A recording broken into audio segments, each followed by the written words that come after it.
आज की इस वीडियो में आपके सामने एक बहुत ही गहरी और महत्वपूर्ण सच्चाई को रखने जा रहा हूं। रात का समय अक्सर हम सब आराम और नींद के लिए इस्तेमाल करते हैं, लेकिन हमें यह जानना जरूरी है कि यह वही समय है जब अंधकार काम करता है और शैतान यही मौका ढूंढता है कि वह हमारे घर में प्रवेश कर सके। बाइबल हमें यह चेतावनी देती है कि शैतान सिंह की तरह गरजता हुआ घूमता है और यह देखता है कि किसे निगल जाए। इसका मतलब यह है कि जब हम लापरवाह हो जाते हैं, जब हम रात को सोने से पहले कुछ गलत आदतों को अपनाते हैं, तब हम अपने दरवाजे शैतान के लिए खोल देते हैं। यह सच है कि बहुत बार हमें एहसास भी नहीं होता कि कौन से काम हमारी जिंदगी में दरार पैदा कर रहे हैं, लेकिन रात के समय कुछ ऐसी बातें हैं जो अगर बार बार की जाए तो शैतान हमारे घर में कदम रख सकता है। आज मैं आपको यही बताने जा रहा हूं कि रात के समय कौन से काम ऐसे हैं जिन्हें करने से शैतान हमारे जीवन में प्रवेश करता है और हमारे घर में अंधकार लाता है। अगर हम समझदारी से इन बातों को जान ले और इनसे बच जाए तो हम अपने घर को सुरक्षित रख सकते हैं। यह विषय कोई साधारण विषय नहीं है, क्योंकि यह हमारे आत्मिक जीवन से जुड़ा हुआ है। जिस घर में शांति और प्रार्थना होती है, वहां पर परमेश्वर का आत्मा निवास करता है, लेकिन जिस घर में लापरवाही और गलतियां होती है, वहां शैतान आसानी से जगह बना लेता है। इसलिए मैं आपसे निवेदन करता हूं कि इस वीडियो को शुरू से अंत तक ध्यान से सुने और देखें, क्योंकि इसमें जो बातें बताई जाएंगी वे आपके जीवन को बदल सकती है।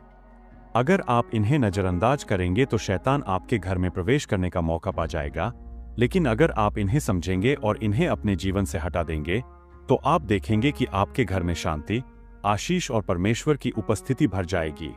इसलिए अब ध्यान से सुनिए, क्योंकि आज आपको यह सच्चाई मिलेगी कि रात को कौन से काम शैतान को आपके घर तक ले आते हैं।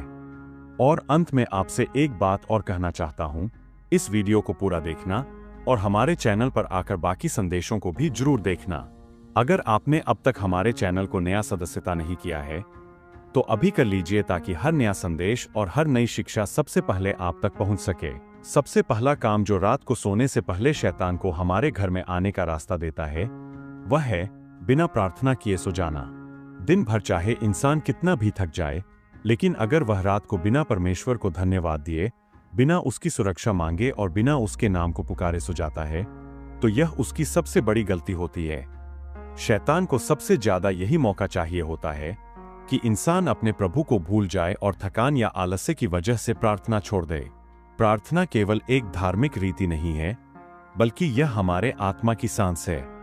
जैसे शरीर को जीवित रहने के लिए सांस की जरूरत होती है, वैसे ही आत्मा को जीवित और मजबूत रहने के लिए प्रार्थना की जरूरत होती है।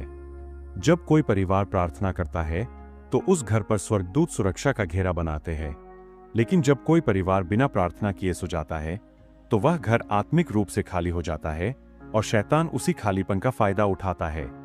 बाइबल हमें यह सिखाती है कि जागते रहो और प्रार्थना करते रहो ताकि तुम परीक्षा में न पड़ो।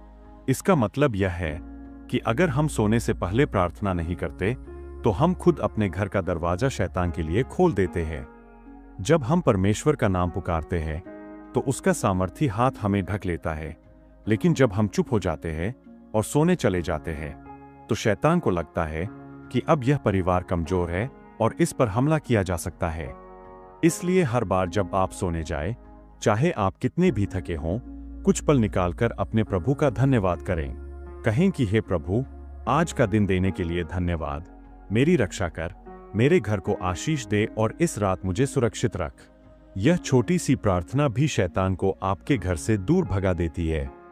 याद रखिए, बिना प्रार्थना किए सो जाना शैतान को न्योता देने जैसा है, इसलिए इस गलती को कभी न दोहराए। दूसरा काम जो रात को शैतान को हमारे घर में आने का मौका देता है, वह है गुस्से या कटुता के साथ सो जाना। बहुत बार दिन भर की थकान, लोगों की बातें, परिवार में छोटी मोटी बहस या किसी की गलती हमें भीतर से परेशान कर देती है। और जब हम उस गुस्से को दबाए बिना, माफ किए बिना और मन को शांत किए बिना सोने चले जाते हैं, तो हम खुद अपने घर के दरवाजे शैतान के लिए खोल देते हैं। बाइबल हमें यह सिखाती है कि क्रोध करो पर पाप मत करो, और सूर्य अस्त होते समय तक तुम्हारा क्रोध शांत हो जाए। इसका मतलब यह है कि अगर दिन के अंत तक हम अपने मन से गुस्सा नहीं निकालते तो यह गुस्सा शैतान के लिए दरवाजा बन जाता है। शैतान यही चाहता है कि परिवारों में झगड़ा बना रहे, पति पत्नी में दूरी बनी रहे, माता पिता और बच्चों में खाई गहरी हो जाए। क्योंकि जहां कलह और कटुता होती है, वहां शांति और परमेश्वर की उपस्थिति नहीं रह सकती। जब हम गुस्से के साथ सोते हैं तो रात भर हमारे मन और आत्मा में अंधकार काम करता है। यह गुस्सा धीरे धीरे कड़वाहट में बदलता है और कड़वाहट शैतान को अवसर देती है।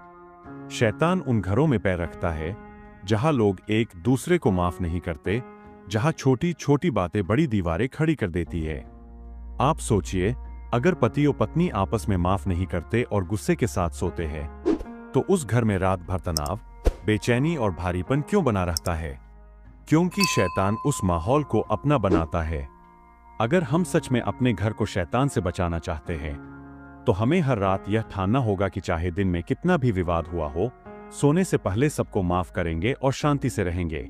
जब हम अपने दिल से कहते हैं कि मैं तुझे माफ करता हूं, मैं तुझसे कटुता नहीं रखूंगा, तो उस समय शैतान का काम टूट जाता है और परमेश्वर का आत्मा हमारे घर पर आ जाता है।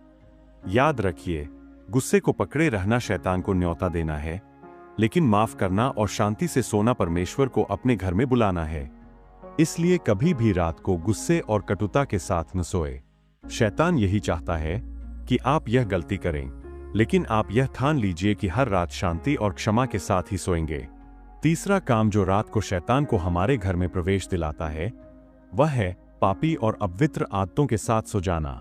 आज के समय में बहुत से लोग रात को सोने से पहले मोबाइल या किसी और साधन में उलझे रहते हैं, गंदे विचारों में खोए रहते हैं, बुरी बातें देखते हैं या फिर नशे में रहते हैं। यह सब आदतें आत्मा को कमजोर बना देती है और शैतान को हमारे जीवन में जगह देती है। जब इंसान सोने से पहले परमेश्वर की बातों को याद करने के बजाय बुरी आदतों को अपनाता है, तो उसका मन अंधकार से भर जाता है और यही अंधकार शैतान के लिए दरवाजा बन जाता है। बाइबल हमें यह सिखाती है कि तुम्हारा शरीर पवित्र आत्मा का मंदिर है। इसका मतलब यह है कि हमें अपने जीवन को शुद्ध रखना है, लेकिन जब हम पापी आदतों में पड़कर सोते हैं, तो हम इस मंदिर को अपवित्र कर देते हैं। रात का समय बहुत संवेदनशील होता है, क्योंकि यही वह समय है जब आत्मिक दुनिया काम करती है।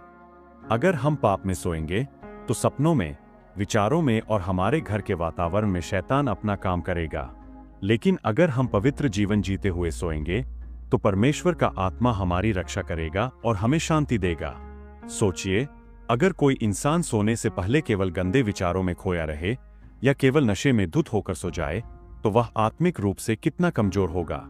ऐसे समय में शैतान को ज्यादा मेहनत भी नहीं करनी पड़ती, क्योंकि दरवाजा पहले से खुला होता है। लेकिन वही इंसान अगर प्रार्थना करके, धन्यवाद करके और पवित्र आत्मा को याद करके सोए, तो रात भर स्वर्गदूत उसके घर की रक्षा करते हैं। याद रखिए, रात को पाप और अपवित्रता के साथ सोना शैतान को आमंत्रण देना है, लेकिन पवित्रता, धन्यवाद और प्रार्थना के साथ सोना परमेश्वर को आमंत्रण देना है। हमें यह तय करना होगा कि हम किसे बुलाना चाहते हैं। इसलिए आज से ठान लीजिए कि चाहे परिस्थिति कैसी भी हो, कभी भी अपवित्र आदतों या पापी विचारों के साथ न सोए। अपने मन को शुद्ध करें, प्रार्थना करें, धन्यवाद दें और फिर सोए। तब आप देखेंगे कि आपके घर का वातावरण बदल जाएगा, आपके सपने बदल जाएंगे और आपकी आत्मा मजबूत होती जाएगी। आज आपने जाना कि रात को सोने से पहले अगर हम लापरवाही करते हैं, तो शैतान हमारे घर में प्रवेश कर सकता है। पहला काम था बिना प्रार्थना किए सो जाना, दूसरा काम था गुस्से और कटुता के साथ सो जाना, और तीसरा काम था पाप और अपवित्रता के साथ सो जाना।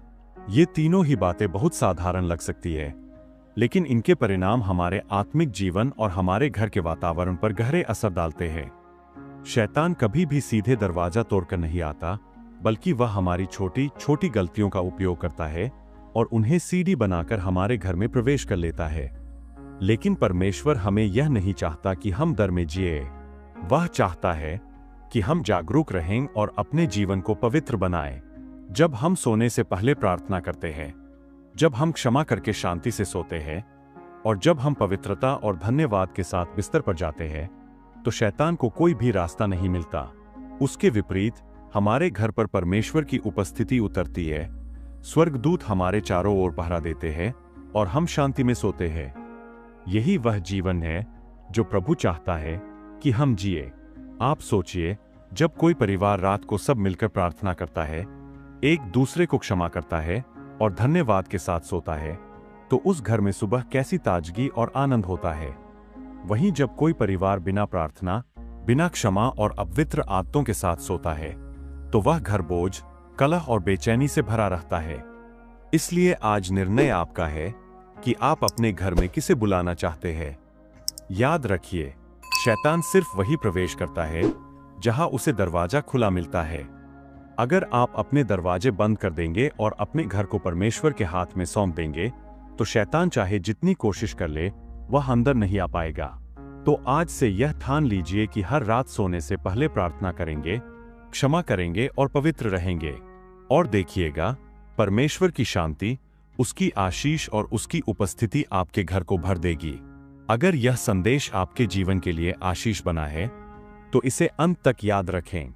हमारे बाकी वीडियो भी जरूर देखें, और अगर आपने अब तक हमारे चैनल की सदस्यता नहीं ली है, तो अभी लीजिए, ताकि हर नया संदेश सबसे पहले आप तक पहुंच सके। परमेश्वर की आशीष आप सबके साथ हो। सब्सक्राइब दबाएं, लाइक करें, कमेंट लिखें और इस आशीष को शेयर कर दें।